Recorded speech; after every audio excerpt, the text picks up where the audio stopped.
Explain like I'm 5 correlation does not imply causation.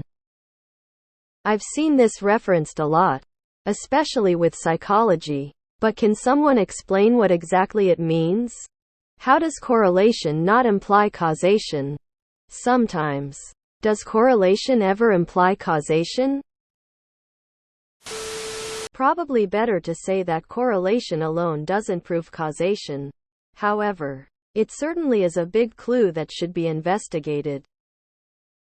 Just because two things A and B happen at the same time they are correlated, it does not necessarily mean that A is causing causation B. E.g., someone notices that when they see lots of umbrellas outside it is also raining B. But we won't not say that umbrellas cause it to rain. The causation is actually their other way around in this example.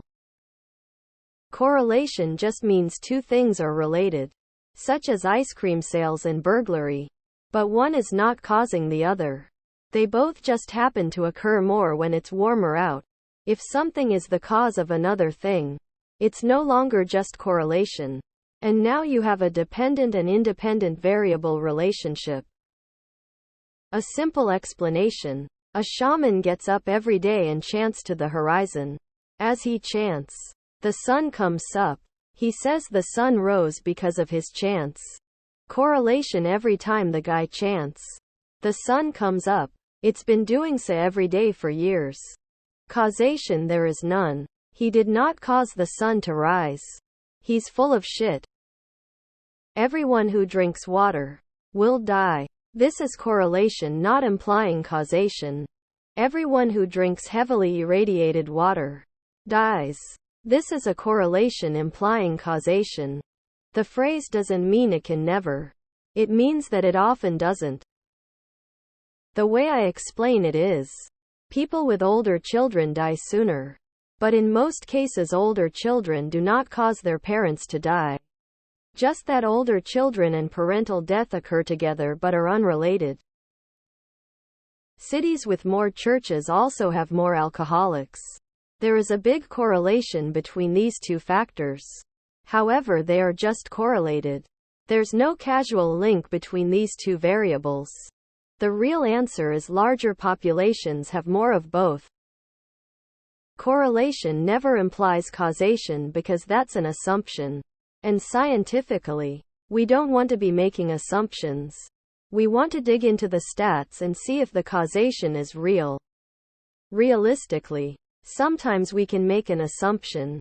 If your coworker Mike only wears shorts on sunny days, assuming Mike is wearing shorts because it's sunny is a pretty fair assumption to make. But you could also assume that Mike put on shorts this morning, forcing the weather to be sunny. Correlation means that two variables happen to have a statistical relationship. As one goes up, the other goes up.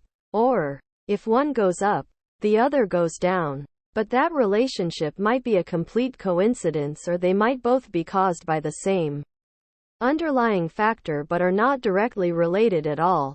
For example, ice cream sales and shark attacks are very highly correlated in the US. But that doesn't mean eating ice cream makes you more likely to be attacked by a shark. You have two things A and B. Correlation is when A and B both happen at the same time. They both go up at the same time. And they both go down at the same time. Causation is when there is a link between A and B, in that one causes the other. But sometimes there is no link between A and B. It could be a complete coincidence that they rise and fall together. So there is no causation. I always carry my wallet when I leave the house. I've never been attacked by a tiger outside my house. Correlation. My wallet protects me from tigers. Causation.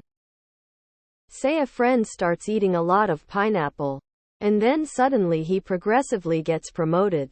Now he believes that eating pineapple is the cause of his series of promotions.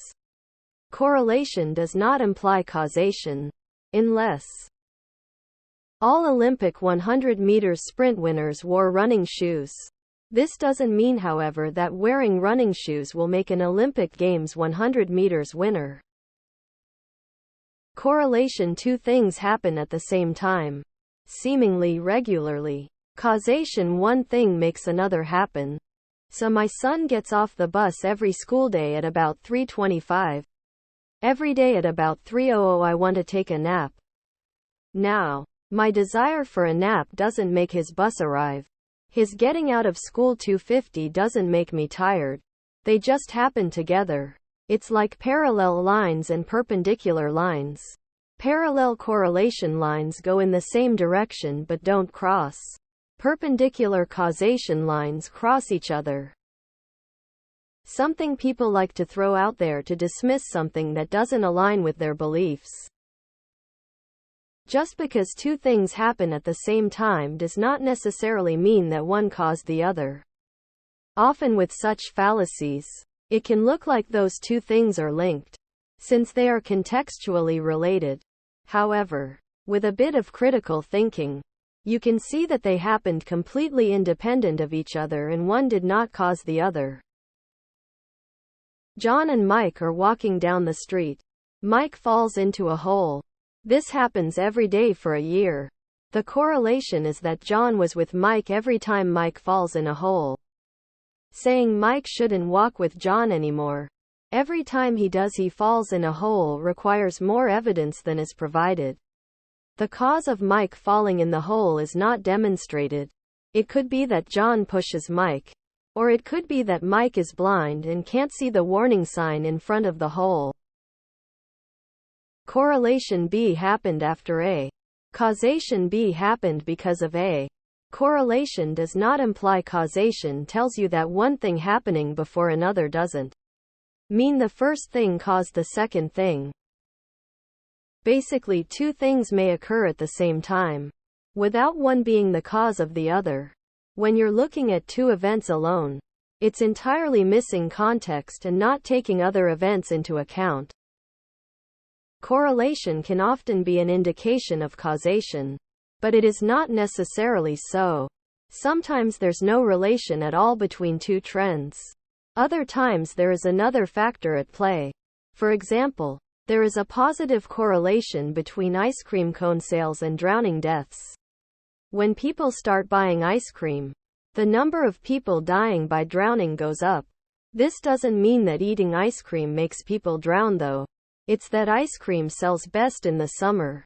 And that is also the time when people are most likely to be at the pool and/or beach and most susceptible to drowning.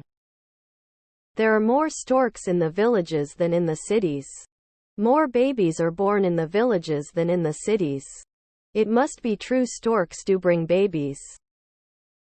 While there's other possibilities, the three basic options with a correlation are: 1. A causes B. 2. B causes A. 3. C causes both A and B. My favorite one goes like this. In children aged 0-15 there is a strong correlation between IQ and shoe size. Therefore big feet must make you smarter. Notice how many times you see house laying down when it rains, but then you realize cows laying down does not cause rain. It means there might be causation if there is correlation, but you cannot assume it because often it is not the case. I stubbed my toe 5 minutes ago, and right after that I saw your post here. Now I just stubbed my toe again, and your post showed up on my front page again. With this data, I could guess that your post will show up every time, or even because I stubbed my toe. There's a correlation that every time I have stubbed my toe today, your post appeared. But these two things are actually completely unrelated. And it's just a coincidence that it happened the way it did. My toe did not cause you to post. Correlation implies only correlation, no more. The ice cream and shark example above is excellent. Props to you, Birdie 121. But having established correlation, you may want to do more research to discover if there is causation. Causation technically does not even require correlation. But correlation does exist most of the time. There's causation. Kinda. In short, it gets harder to convince people of causation when there's no correlation. But you can do it in certain cases.